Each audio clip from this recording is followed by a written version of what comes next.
They thought humiliating the new black girl in the middle of the cafeteria would be entertainment. Phones out, laughter bouncing off the walls. But what they didn't know was that their little show was about to flip on them. Clearview High's cafeteria was always loud, but today it turned into a circus. Chase Morgan strutted in like he was auditioning for a crown, his two shadows, Mason and Trent, trailing behind like dollar store security guards. He snatched Jordan's tray, dumped food on the floor, and drenched her hair in ketchup while shouting insults about her clothes, as if being poor was a comedy act. And the crowd? Oh, they loved it. Phones up, fake laughs louder than the cheap speakers at a pep rally. But then Jordan looked up. Not broken, not scared. Just calm, steady, and terrifying. That one stare cut through the cafeteria louder than any scream. And suddenly everyone realized the king and his clowns might have picked the wrong target. Before we go any further, comment where in the world you are watching from, and make sure to subscribe because tomorrow's story is one you don't want to miss. The smell of greasy pizza mixed with humiliation. Jordan sat frozen, her uniform dripping red like someone had splattered paint on her, but her breathing was steady. Chase grinned wider, mistaking her silence for weakness. Isn't it crazy how bullies always think quiet means powerless? Mason waved his phone like he was hosting a live-stream comedy show, while Trent banged on the table demanding she kneel. Say you're trash and maybe we'll forgive you. He sneered, enjoying the role of backup clown. But Jordan's eyes didn't flinch, and the room shifted. Whispers broke through the laughter. Even some of the bystanders began exchanging uneasy glances. Could this really end the way it always did? Or was something different brewing this time? Chase yanked her collar hard, jerking her to her feet like she was a puppet for his cheap performance. The cafeteria roared, but it wasn't all laughter anymore. It was the sound of people waiting for the explosion. Jordan's fists tightened, her knuckles pale, but her father's voice still echoed in her head. Only use your fists when there is no other way. Chase leaned close, sneering. You don't belong here. Not in my school. His words dripped with that smug racism, turning her blackness into a punchline. The crowd chuckled nervously. But Jordan didn't look away. Her stare sliced through his act, and for the first time Chase's grin twitched. That wasn't the reaction he expected. That's when it got worse, because silence in the right hands is more dangerous than a punch. The cafeteria buzzed like a broken speaker, phones recording, laughter echoing, but Jordan stood stiff, ketchup sliding down her braids like paint dripping from a wall. Chase thought he had the upper hand, barking in her face as if humiliating a black girl was his ticket to applause. Can you imagine the arrogance, believing racism makes you king of the lunchroom? Trent slammed his hand on the table, soda spilling everywhere as he shouted, "Kneel down, girl! Say you're trash!" Mason laughed, zooming in on her face like it was a reality show audition. But Jordan didn't kneel. She lifted her head slowly, eyes narrowing. One look. That was all it took. Mason's grin froze, his phone dipped an inch, and Trent's fake bravado faltered. Even Chase's smirk twitched as his throat tightened. Isn't it funny how the loudest bullies suddenly choke when silence answers back? But then Chase doubled down, his pride too fat to step aside. He reached for a ketchup can, popped the lid, and poured it over her hair like she was an exhibit instead of a human. The crowd howled, some covering their mouths like it was the funniest thing they'd ever seen. Looks like fried chicken with extra sauce, Trent cackled, spitting out the line like a cheap comedian. The laughter grew, but underneath, tension crept in. How long could she stay calm?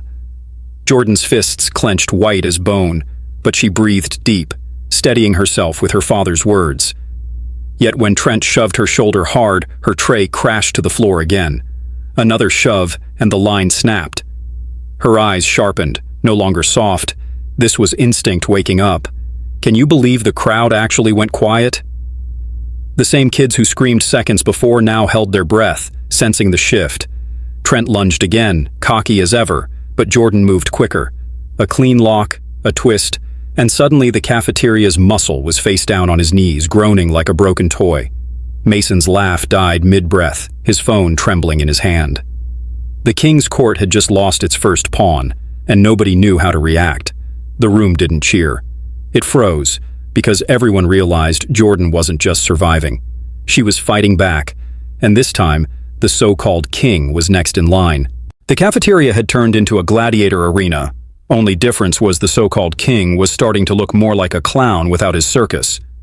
Trent was still groaning on the floor, clutching his elbow, and the crowd who once laughed like hyenas now stared wide-eyed. Isn't it wild how fast followers turn mute when their leader's muscle collapses? Chase tried to laugh it off, puffing out his chest. "Oh, so the little black girl thinks she's a fighter?" His tone dripped with mockery, like her very skin was an insult. But then, his smile twitched again. You could almost see the doubt crawling up his neck. Mason's camera shook as his hands trembled. Suddenly, filming humiliation didn't feel so safe anymore. And that's when Chase lunged. Red-faced, veins popping, he swung a punch meant to drop her cold, but Jordan had already seen that move 100 times. She shifted, let his weight overcommit, and locked his wrist in one clean motion. The snap of his scream cut the cafeteria noise in half. Can you believe the king of Clearview was now bent over a table, crying out like a child who dropped his toy? Phones tilted higher, students whispering in disbelief. Some even smirked, finally watching their leader taste his own medicine. But then, it got worse. Mason, desperate to save face, tried to rush her. He wanted to show loyalty, maybe earn extra credit with the king. But Jordan spun quick, one sharp elbow to his side, and Mason crumpled to the floor, clutching his ribs. Just like that, the cameraman was down too. The laughter didn't return this time. The room buzzed with something else, respect mixed with fear. A girl who walked in invisible had just flipped the school's food chain upside down. And the best part? She hadn't said a single word. Isn't it ironic? The boys who screamed the loudest got silenced by a stare and a few clean moves. Chase stood back up, his wrist sore, his ego bleeding. He was still shouting, still trying to act untouchable, but even his own teammates exchanged nervous glances. For the first time, Clearview's king wasn't feared. He was exposed. And when exposure spreads in a high school, it spreads faster than fire. By the next morning, Clearview High wasn't buzzing about football scores or cafeteria gossip. No, it was on fire with one topic: Jordan Myers. Clips of the cafeteria takedown were everywhere, replayed until the Wi-Fi nearly begged for mercy. "The king has fallen," read one caption, plastered under Chase Morgan's red, humiliated face. Isn't it poetic? A white boy built his empire on bullying, and one black girl dismantled it with silence and skill. The whispers followed Chase like a curse. On the football field, teammates who once carried his ego now mocked him. "Careful, Chase. Don't let a girl tackle you again," one player laughed, tossing the ball at his chest. Even Mason and Trent avoided him, like rats deserting a sinking ship. Isn't it funny how loyalty disappears the second fear loses its shine? But then, it got worse. The humiliation didn't stop at memes. The video reached the teacher's office, the principal, and even Chase's parents. At the disciplinary hearing, Chase's mom wailed about expelling Jordan, painting her son as the victim.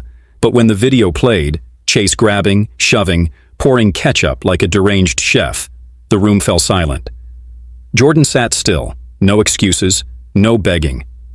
Her silence did more damage than any speech. Can you believe the parents who once bragged about their son's leadership had to bow their heads in shame? The verdict was clear.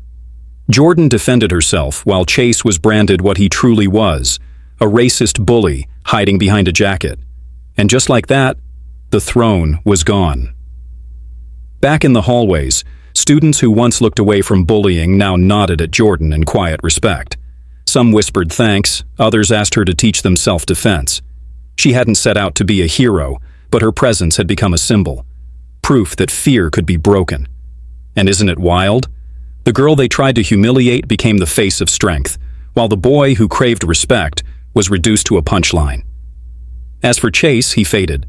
Some said military school, others said his family moved. But at Clearview, he was nothing more than a memory, his name laughed at instead of feared. Jordan, meanwhile, returned to her quiet table, opening her lunchbox like always. No bragging, no speech, just her calm silence speaking louder than any crown ever could.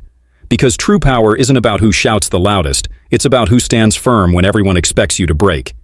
If this story hit you, don't forget to like, share, and subscribe, and tell us in the comments what you think about how Jordan handled her so-called king.